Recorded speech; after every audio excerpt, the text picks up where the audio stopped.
back. Now, what is it? We know places. I know places that nobody. Yeah, I know places that nobody knows. Can you give me the line? It's like, I know places nobody knows. And I'm rowing in a swamp or something. Oh, yeah, that's right. A very nice swamp. It's like, these kinds of trees that grow from the water. Nobody knows. I know places that nobody knows. Come to Puerto Rico.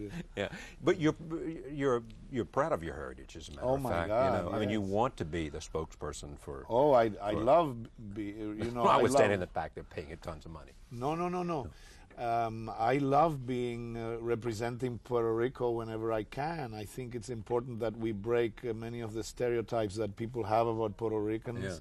And I love being sort of like a goodwill ambassador for Puerto Rico, of course. From your own career, is it a wall that you've had to climb, in a sense, of stereotypes against Puerto Ricans? And as you have, in other words, a role that you're perfectly capable by talent to perform, someone said, no, this is not right for her. That has happened, yeah.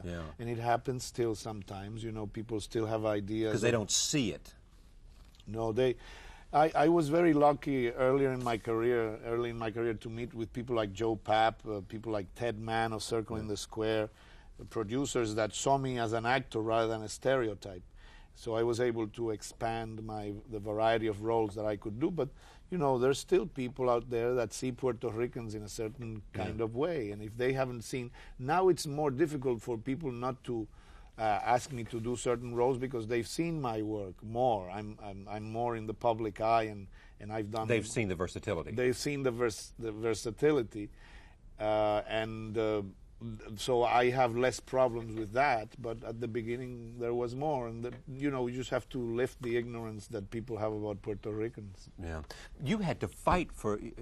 I remember you telling me this in another interview in Washington. You had to go to the producers of Presumed Innocent and get them to give you an audition because they didn't see you in the role. Right. Because it was older, I guess. Was it older? The character was older? They saw him, I think, older and sort of like, in the book he's like chubby, right? And short. Right. And so, it took a while for me to have conversations with them. And because you wanted it? Because you liked the role? I loved the role. Yeah, I did wanted too. it, yeah. Roll tape. Let's take a look at Raul Julia in Man from La Mancha. To follow that star, no matter how hopeless, no matter how far, to fight for the right, without question or pause, to be willing to march into hell for a heavenly cause. And I know if I'll only be true to this glorious quest, that my heart will lie peaceful and calm when I'm laid to my rest.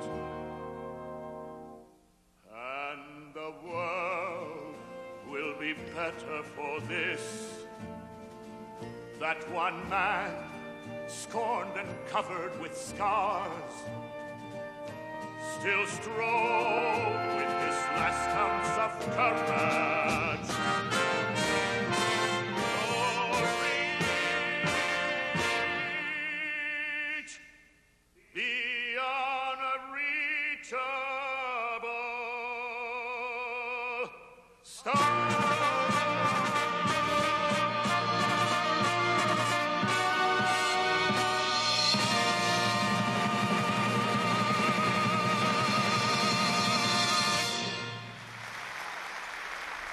Raul Julia, you can only be in this performance until June? June 28th. And then what do you do? Then I'm going to take a long break. You are really? Oh, to yes. do what?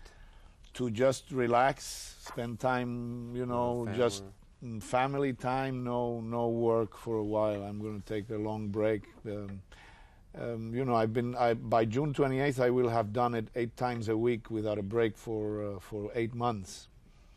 And before that, I did I've been working pretty steadily for a while. I haven't taken a long break in a while, so. Can you take a long break without going crazy? I mean, yes, I can. This is very easy. Very can you really, easy. though? I mean, you don't, you know. No, this time I will enjoy my long break. Yeah. And not worry where the next role's coming from. No. You don't worry about where the next role's coming from anyway, do you? No, not at the moment, because they're already talking about a sequel for the Addams Family. At least I have that, and there's other things, you know. Can you create stuff for yourself? I mean, do you have it within your capacity to create property? I could. I haven't had the time because I've been getting offers, you know, so the projects are there. You don't need and to do I it if they're there. You know, yeah, if they're there and I like them, I will do it. I haven't had the time to create actually a project. So. Do you want to direct? No. No, I'm happy acting, and I still have a lot to learn. Acting and taking time off. And acting and taking time off. Who's had the most influence on you? As an actor? As an actor? Yeah. Oh, well, originally, of course, I remember José Ferrer, who is from Puerto Rico. José Ferrer, who passed away recently. Yeah. He was one of my heroes. I remember him most from the Caine Mutiny. The Caine Mutiny and Cyrano. And Cyrano, that's right. And Cyrano. Cyrano was wonderful. And how did he influence you?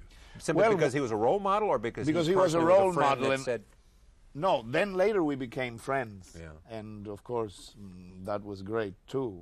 Later, you know. But at the beginning, he was a role model for me when I was a kid, you know, dreaming about being an actor. Do you go back to Puerto Rico often? Oh, whenever I can. Yeah. Family there? Oh, yes. I have a lot of family there. And I go whenever I can. I love going to the island and seeing all those places that nobody has ever been to.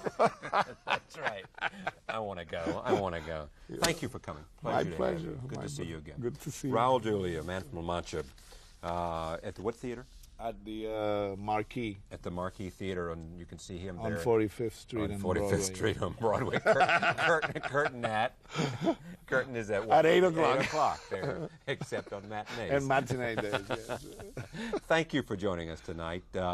This has been an important show because we want to, as much as we can, continue the dialogue about a very important issue that faces all of us, and we will continue watching that story, and it is always good to have people as good as they are at their profession as Raul Julia is at his. Look forward to seeing you tomorrow night. Until then.